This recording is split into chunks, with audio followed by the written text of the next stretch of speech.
Dr. Kevin Walsh wiped the sweat from his forehead as he finished stitching the last wound on the young alien child. The green-skinned boy from Centauri Prime had been caught in crossfire during a mining dispute. Now he slept peacefully on the Opal medical bed, his breathing steady and strong. "That's the 15th patient today," said Lisa Grant, checking her tablet. The nurse had been working alongside Kevin for 3 years aboard the medical frigate Mercy's Hand. Her blonde hair was pulled back in a tight ponytail, and her blue scrubs were stained with various alien blood types. Kevin nodded and stretched his back. At 42, he felt every long day in his bones, but the work was worth it. The Mercy's Hand traveled from system to system, bringing medical care to anyone who needed it. Rich or poor, human or alien, friend or enemy. It didn't matter. The ship's motto was simple: heal first, ask questions later. "Where's Marcus?" Kevin asked, looking around the main medical bay. "Surgery Bay 3, Lisa replied. "He's been working on that Rigelian traitor for 4 hours, the one who got crushed in the cargo bay accident." Dr. Marcus Stone was the best surgeon Kevin had ever worked with. The man could perform miracles with a scalpel, and he'd saved more lives than anyone could count. He was also completely bald by choice and had arms covered in tattoos that told the story of every world he'd helped heal. Jake Harrison walked into the medical bay, still wearing his combat medic gear. The 30-year-old former Marine served as the ship's field medic and security officer. His job was to get the medical team safely to and from dangerous areas. "Doc, we've got incoming refugees," Jake said. 3 transport ships full of them. They're asking for medical assistance. Kevin looked out the viewport at the refugee ships. They were old, barely holding together, and packed with people. "What happened to them?" "The Zephyrian Empire hit their colony," Jake replied. "Looks like another conquest. These folks were lucky to escape." Kevin felt his heart sink. The Zephyrian Empire had been expanding for months, taking over smaller colonies and enslaving the populations. The Galactic Council did nothing because the Zephyrians were powerful and had lots of weapons.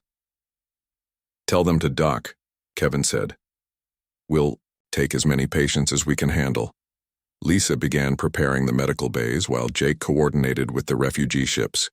Within an hour, the Mercy's Hand was filled with injured aliens of various species. Some had laser burns, others had broken bones from being packed too tightly in the escape ships. Many were simply exhausted and malnourished. Kevin worked on a middle-aged woman from Tau Ceti. Her arm was badly broken, and she winced as he set the bone. Through the universal translator, she told him about the attack on her world. "They came without warning," she said, tears in her 4 eyes. "First they destroyed the power plants, then the communication centers, but then they did something strange." "What?" Kevin asked, wrapping her arm in a healing cast. "They targeted the hospitals, not the military bases, not the government buildings. The hospitals. They bombed every medical facility first." Kevin paused in his work. "That doesn't make sense. Medical facilities are protected under galactic law. Even in war, you don't attack hospitals."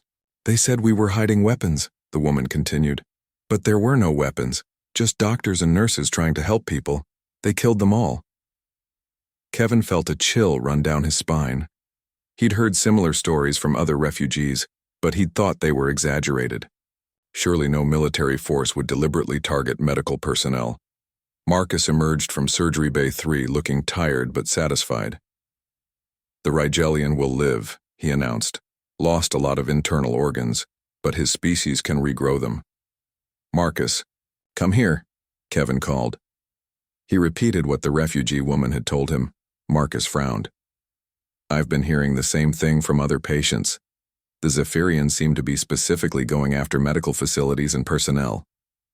"But why?" Lisa asked, joining the conversation.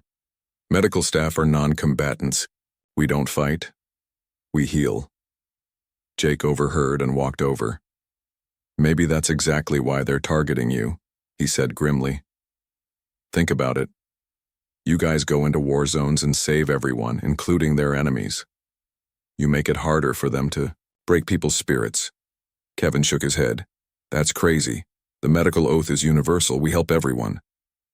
"Not everyone sees it that way, Doc," Jake replied.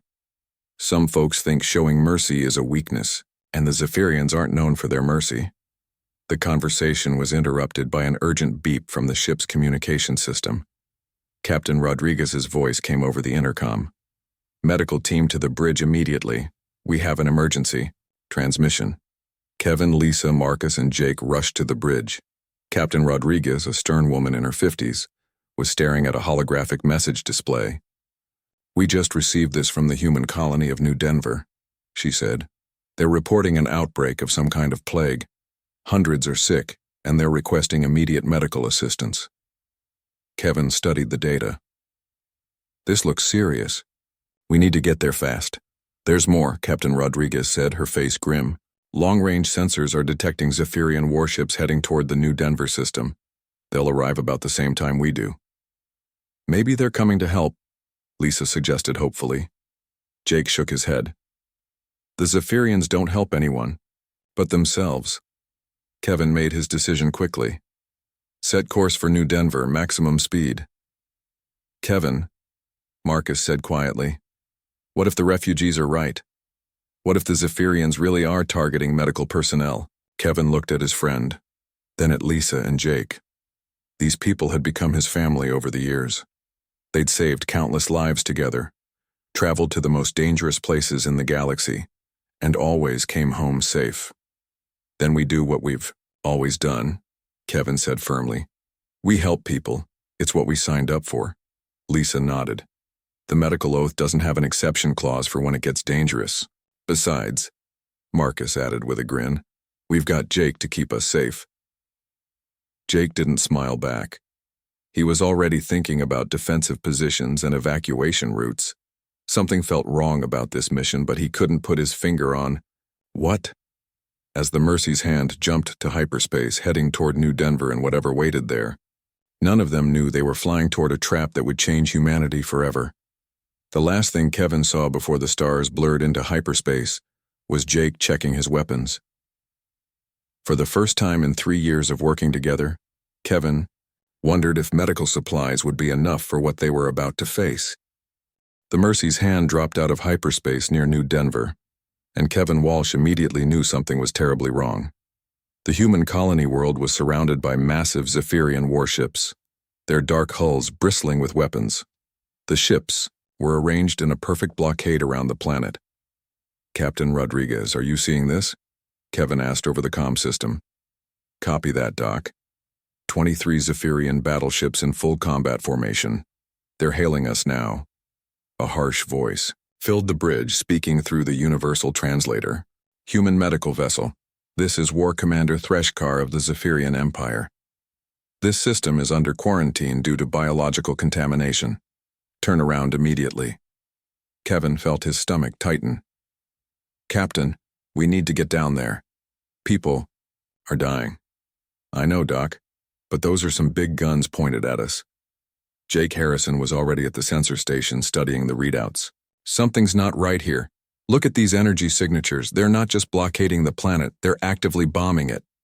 Lisa Grant joined him at the sensors. Her face went pale. Kevin, come look at this. They're targeting specific locations. Kevin studied the display and felt sick.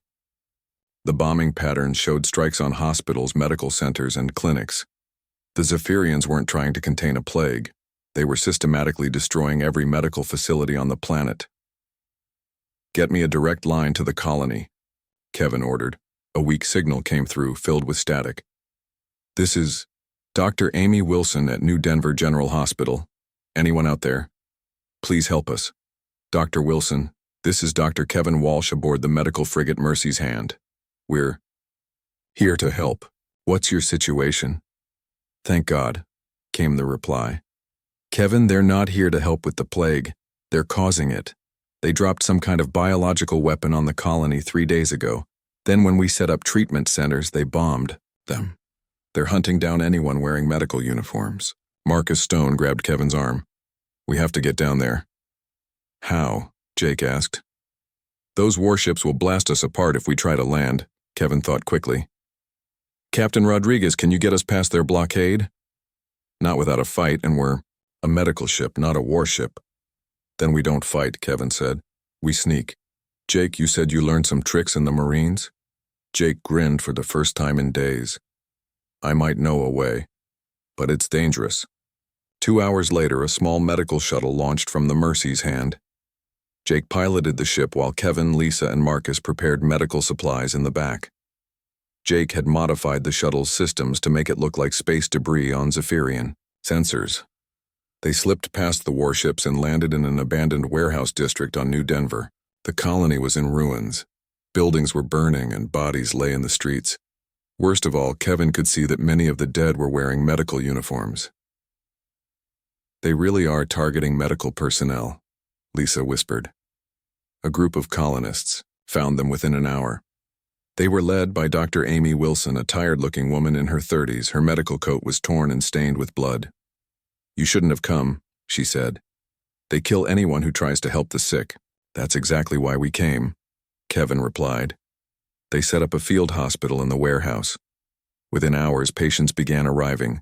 Humans, aliens who lived on the colony, and surprisingly, wounded Zephyrian soldiers who had been left behind by their own forces. We can't treat them, Dr. Wilson said, pointing at the Zephyrian wounded. They're the enemy. They're patients, Kevin said firmly. We treat everyone. Lisa began documenting everything with her medical recorder. Someone needs to see this. The Galactic Council has to know what's happening here. Marcus worked tirelessly, performing surgery after surgery. Many of the patients had been infected with the biological weapon the Zephyrians had dropped. It was designed to cause maximum suffering while keeping people alive long enough to overwhelm medical systems. This is evil, Marcus said, examining tissue samples. This disease was engineered specifically to make people suffer. Jake stood, guard at the warehouse entrance, his weapon ready. Doc, we've got movement outside. Looks like Zephyrian ground troops. How many? Kevin asked, not looking up from his patient. Too many. The attack came at dawn. Zephyrian soldiers surrounded the warehouse and demanded that all medical personnel surrender. When Kevin refused, they began firing rockets at the building. They're not trying to capture us, Jake shouted over the explosions. They're trying to kill us. Kevin continued treating patients even as the building shook from weapon fire. We don't abandon our patients. Jake fought desperately to defend the makeshift hospital, but there were too many enemies. He managed to hold them off long enough for Marcus to evacuate some of the patients through a rear exit. In the chaos, Kevin was separated from his team. He found himself in a collapsed section of the warehouse with 3 wounded Zephyrian prisoners. Even as explosions rocked the building around him, he continued treating their injuries. That's when War Commander Threshkar himself entered the ruins. So, the alien commander said, you are the famous human healer.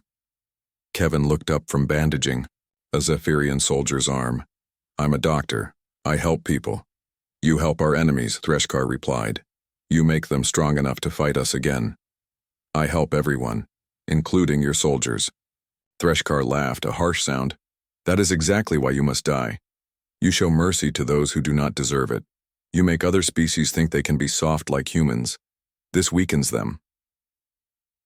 Helping people doesn't make anyone weak, Kevin said. We shall see. Threshkar ordered his soldiers to set up a broadcasting device. I want the entire galaxy to see what happens to those who interfere with Zephyrian justice. Kevin was forced to kneel in the ruins of his field hospital. Around him lay the bodies of patients he had tried to save. The Zephyrian commander raised his weapon. Let this be a message to all human medical personnel, Threshkar announced to the camera. You are not healers. You are weapons of cultural warfare. You make our enemies believe in mercy and compassion. These are weaknesses that we will eliminate. The last thing Kevin saw was Lisa's medical recorder, still running in the rubble, documenting everything. He hoped someone would see the recording and understand what had really happened here. The shot echoed through the warehouse.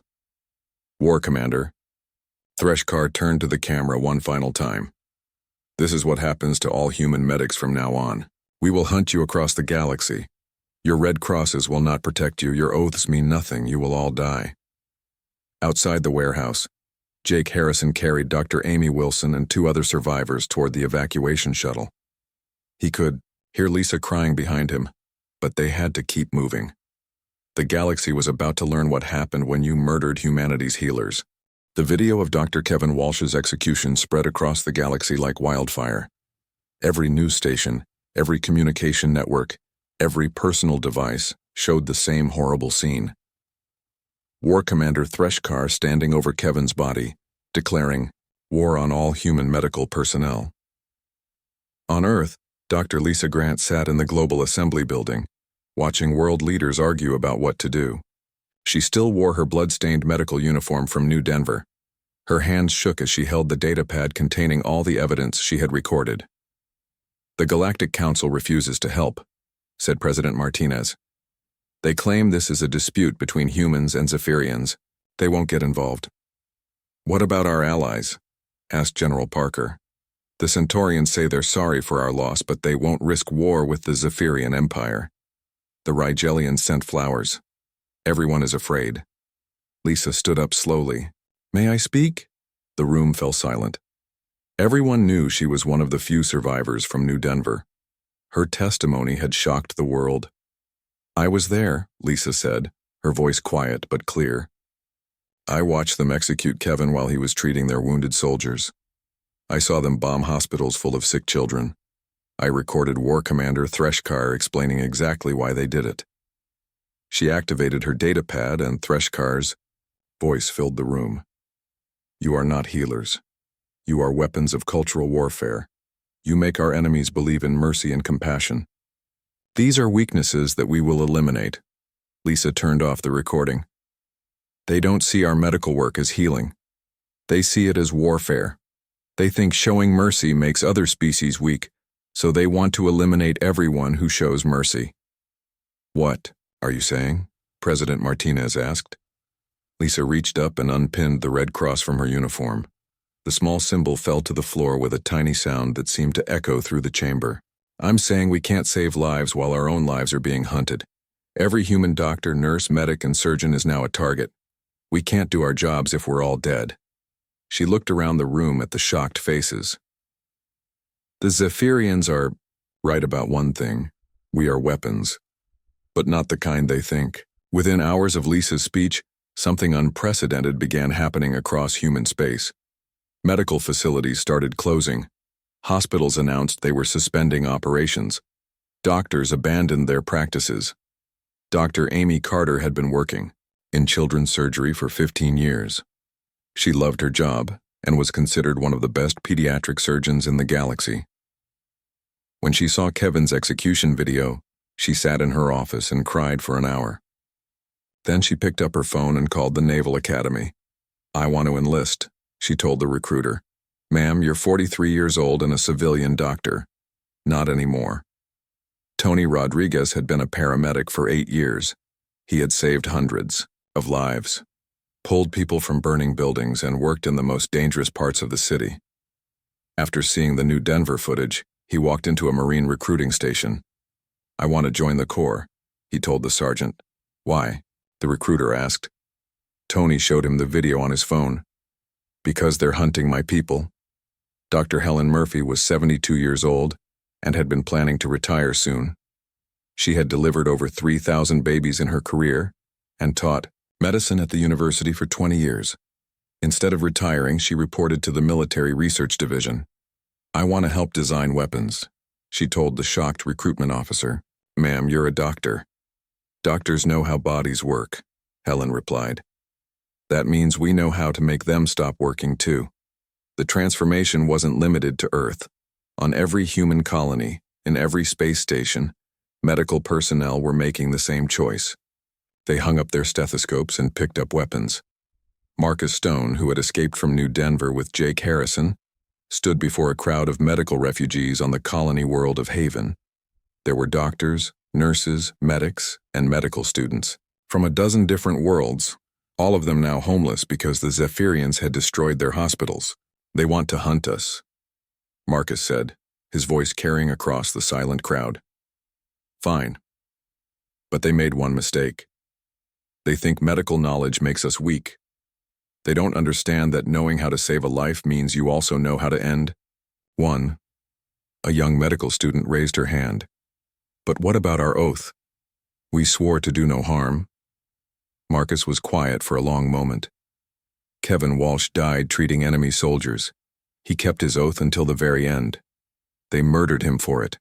How many more of us have to die before we're allowed to defend ourselves? He looked around at the faces of his colleagues. The Zephyrians say we're weapons of cultural warfare. Maybe they're right. Maybe showing mercy is a form of warfare against cruelty. If that's true, then it's time to go to war. Jake Harrison stepped forward. I've been protecting medical personnel for years. Now I want to teach you how to protect yourselves. But more than that, I want to teach you how to fight back. Within weeks, training camps were established on remote human worlds. Former doctors learned to use weapons. Nurses studied military tactics. Surgeons practiced field operations under combat conditions. But the most disturbing change was in the research facilities. Human medical knowledge accumulated over centuries of healing was being turned toward new purposes. Dr. Helen Murphy led a team developing biological weapons that could target specific alien species while leaving humans unharmed. Dr. Amy Carter used her knowledge of alien anatomy to design weapons that would cause maximum damage. The galaxy watched in confusion as humanity's hospitals emptied and their medical schools closed. Other species didn't understand what was happening. They had always relied on human medical expertise. "Where are all the human doctors?" asked the Centaurian ambassador during a Galactic Council meeting. "They appear to have simply vanished," replied the council chairman. What they didn't realize was that the humans hadn't vanished. They were transforming. The greatest healers in the galaxy were becoming something else entirely. Lisa Grant stood in a military briefing room wearing a naval uniform instead of medical scrubs. Around her were hundreds of other former medical personnel, all now serving in various military roles. "The Zephyrians wanted to eliminate human medical personnel," she announced to the room. "Congratulations to them. We no longer exist." But what they created instead is something much worse. She gestured to a display showing Zephyrian military positions throughout the galaxy. "They think they won because they made us stop healing, but they forgot something important. We didn't just know how to heal everyone. We knew how to heal their enemies too." The room was silent as the implications sank in. "They've declared war on healers," Lisa continued. "But healers who know exactly how every species in the galaxy works biologically. Healers who understand pain, injury, and recovery better than anyone else. Healers who are very, very angry." She turned to face the room full of former medical personnel. "They wanted to stop us from saving lives. Now we're going to save the galaxy from them, and we're going to use everything we learned as healers to do it." Outside the briefing room, recruitment posters had appeared on walls throughout human space. They showed a red cross with a sword through it and simple words, "They hunted the healers, now the healers hunt back."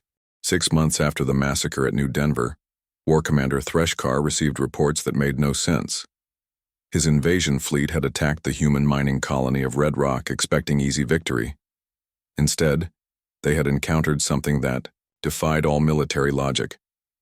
"Sir, the humans are fighting differently," reported Captain Vextar, his second in command. "Our casualties are extremely high, but almost none of our soldiers are actually dead." "Explain," Threshkar growled. "They seem to know exactly where to shoot us to cause maximum pain without killing. Our wounded soldiers are screaming for hours. It's affecting morale badly." Threshkar studied the battle reports.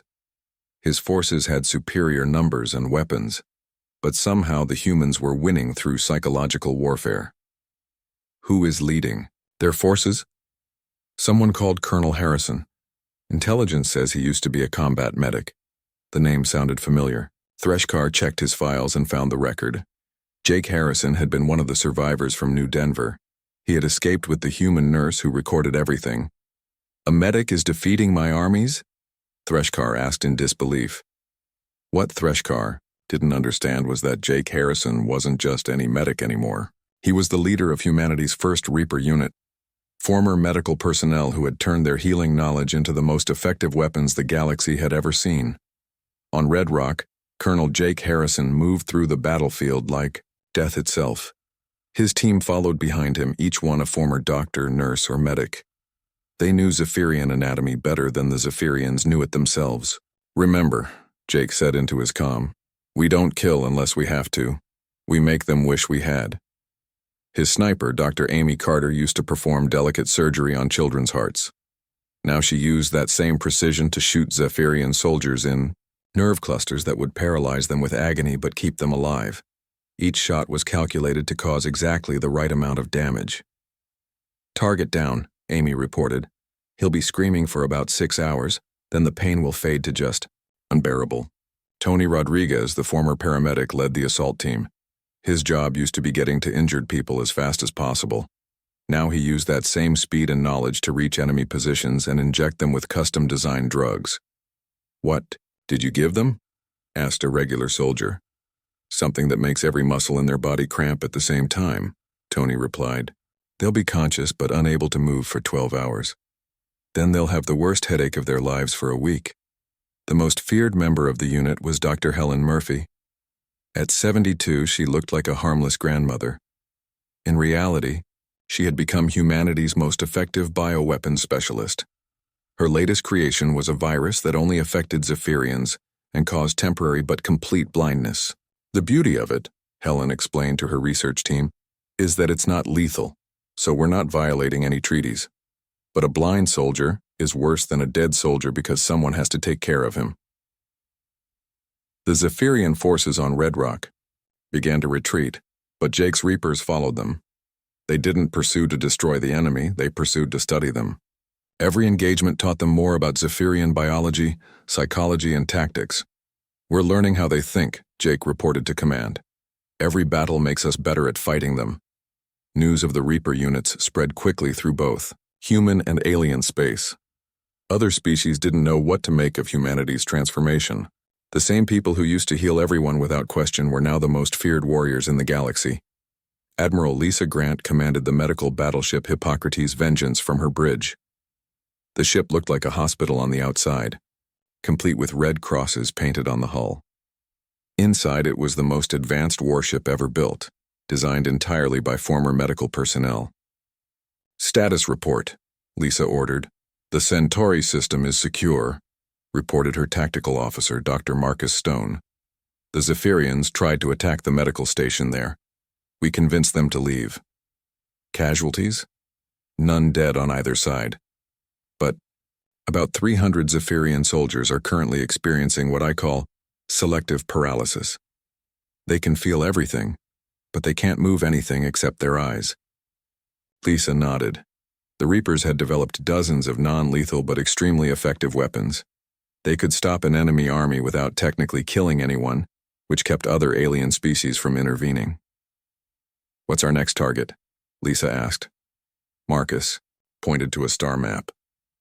"The Zephyrians have taken the Vega system. They're using it as a staging area for attacks on human colonies." "Any medical facilities there?"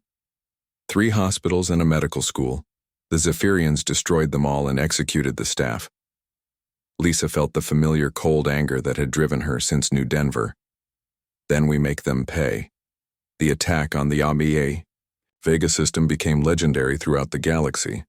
The Reapers didn't just defeat the Zephyrian forces, they dismantled them systematically, using precise biological warfare that left the aliens alive but completely unable to fight. Dr. Amy Carter had designed a gas that caused temporary but complete memory loss. Zephyrian soldiers would forget how to use their weapons, how to follow orders, even how to speak their own language. They would stand in the middle of battlefields, confused and helpless as children. Tony Rodriguez developed a drug that made Zephyrians extremely sensitive to light and sound. A whisper would sound like screaming to them. Normal lighting would feel like staring at the sun. They couldn't function in any environment with other beings. The most devastating weapon came from Dr. Helen Murphy's team. They created a virus that made Zephyrians unable to feel aggression. The alien warriors, bred for conquest and violence, suddenly found themselves incapable of wanting to hurt anyone. They would drop their weapons and sit down, confused by their own peaceful feelings. "It's beautiful," Helen said, watching footage of Zephyrian soldiers hugging each other instead of fighting. They spent so much time making themselves into perfect killers, they never learned how to handle not wanting to kill. War Commander Threshkar watched his empire crumble from his flagship. Every system his forces attacked was defended by these human reapers. His soldiers were returning from battles alive but broken, speaking in terrified whispers about humans who fought like demons but killed like doctors. "They know things about us that we don't know about ourselves," reported one of his officers. "They can make us feel pain in ways we didn't know were possible. They can change how our minds work. They can make our own bodies betray us." Threshkar had created something he didn't understand.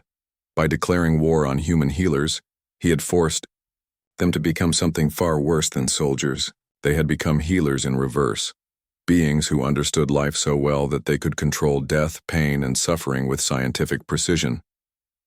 "Sir," his communications officer reported, "we're receiving a message from the human admiral, Grant." Lisa Grant's face appeared on the main screen. She was wearing her old nurse's uniform over her military jacket. "War Commander Threshkar," she said calmly, "you wanted to hunt human medical personnel. Congratulations. You succeeded. We no longer exist. But what you created in our place is something you cannot fight, cannot defeat, and cannot understand." She leaned forward. "We know every species in this galaxy better than they know themselves. We know how to heal them, which means we know how to hurt them. We know how to save their lives, which means we know how to make them wish they were dead." The AI transmission ended, leaving Threshkar staring at a blank screen. For the first time in his military career, he felt afraid. The Zephyrian homeworld of Kethmore had never been attacked in its 1,000-year history. The planet was surrounded by the Empire's most powerful warships and defended by millions of elite soldiers. War Commander Threshkar believed it was the safest place in the galaxy. He was wrong. Admiral Lisa Grant stood on the bridge of the Hippocrates Vengeance, watching the massive Zephyrian fleet through the viewscreen. Around her, hundreds of ships flew in perfect formation. Every vessel was commanded by former medical personnel who had turned their healing knowledge into the most effective weapons ever created. "All Reaper units, this is Admiral Grant," she announced. "Today we end this war. Today we cure the galaxy of the disease called the Zephyrian Empire." The battle began unlike any other in galactic history. The Reaper ships didn't fire weapons at the Zephyrian fleet. Instead, they released clouds of microscopic particles that passed through ship hulls like they weren't there. Within minutes, the mighty Zephyrian warships began to drift helplessly. Their crews were alive, but unable to function. Dr. Helen Murphy's latest creation had reached them, a gas that made Zephyrians extremely dizzy and confused while leaving other species completely unaffected. "Status report," Lisa requested. 90% of their fleet is disabled," reported Dr. Marcus Stone from his position at Tactical. "The remaining ships are retreating to the planet's surface." "Any casualties?" "None dead, but approximately 50,000 Zephyrian soldiers are currently experiencing what I can only describe as the worst motion sickness in galactic history." Lisa almost smiled. The Reapers had perfected the art of defeating enemies without killing them. It was more terrifying than death because it proved how completely they could control their opponents. The Reaper forces landed on Kethmore without resistance. The planet's defenders had breathed the same gas that disabled the fleet. Zephyrian soldiers sat on the ground, holding their heads and moaning softly. Colonel Jake Harrison led the ground assault on the Imperial Palace. His team moved through the streets of the capital city, past thousands of incapacitated Zephyrians. None of them were dead, but all of them were completely unable to fight. "It's almost sad," commented Tony Rodriguez, the former paramedic who now served as Jake's second in command.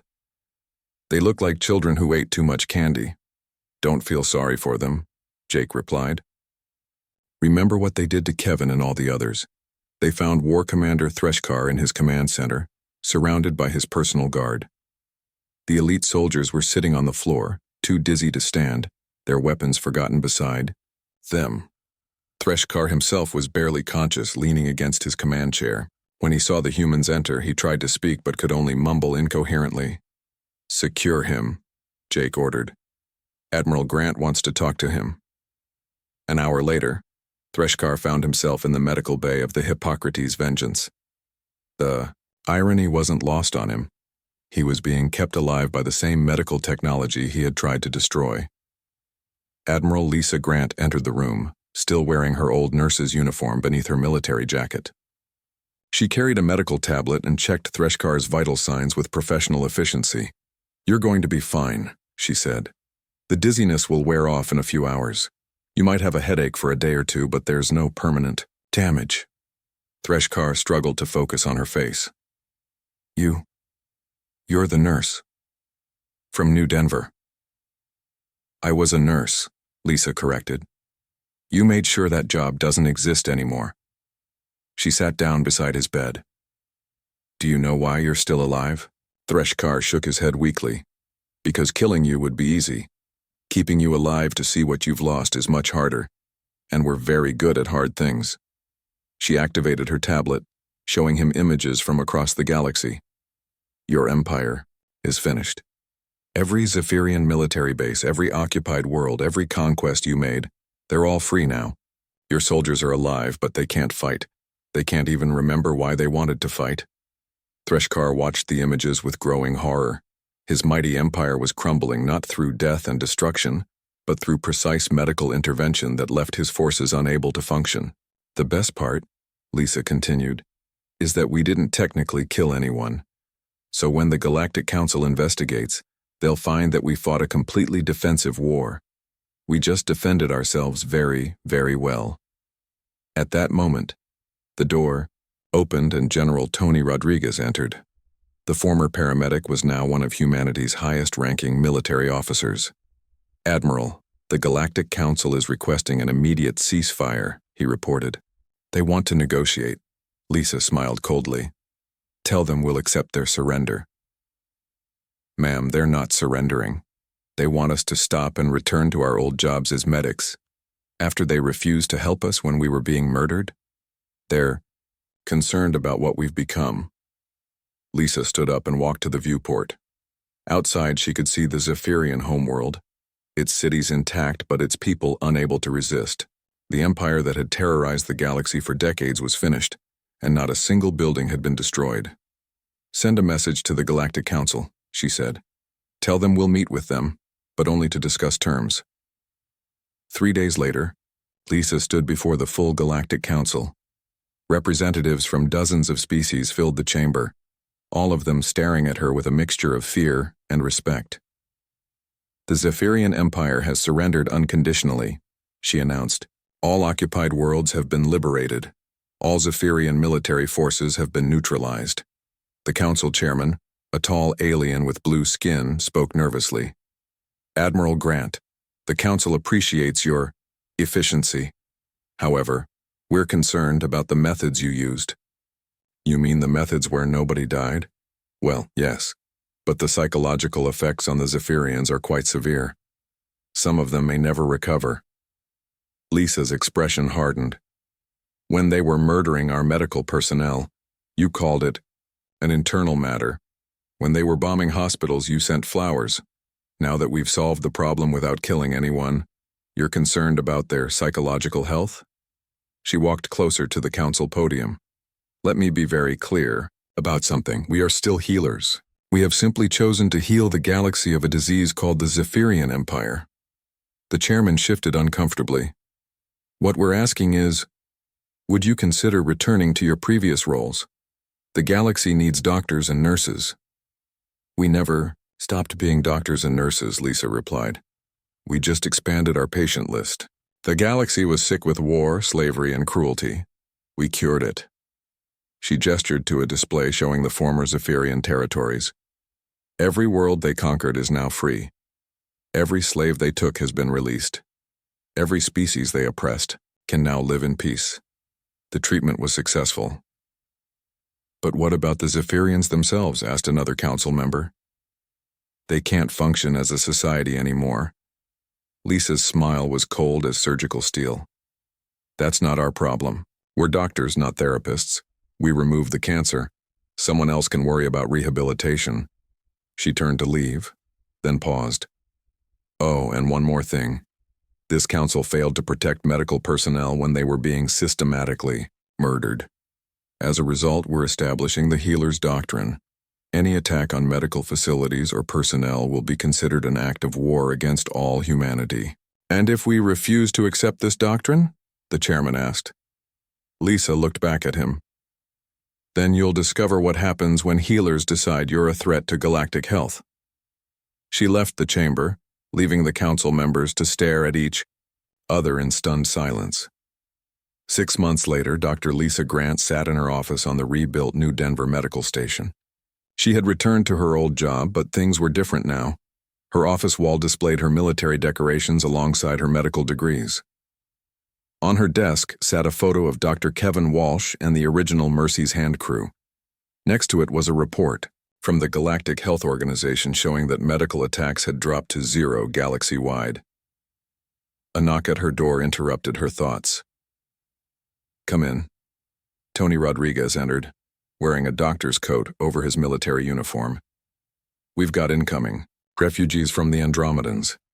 Looks like they need medical assistance. Lisa stood up and reached for her medical bag. Let's go help them. As they walked toward the medical bay, Tony asked, Do you ever regret what we did? Lisa thought about Kevin Walsh, about all the medical personnel who had died, about the galaxy that was now safe for healers. No, she said simply. We took an oath to heal. Sometimes healing requires surgery. Sometimes surgery requires cutting out the diseased parts. And if someone threatens medical personnel again? Lisa's smile was warm when she looked at patients, but Tony could see the steel underneath. Then they'll learn why it's a very bad idea to make enemies of people who know exactly how to keep you alive while making you wish you weren't. The galaxy had learned an important lesson. Humans made excellent healers, but they made even more terrifying enemies. And the line between healing and harming was thinner than anyone had imagined.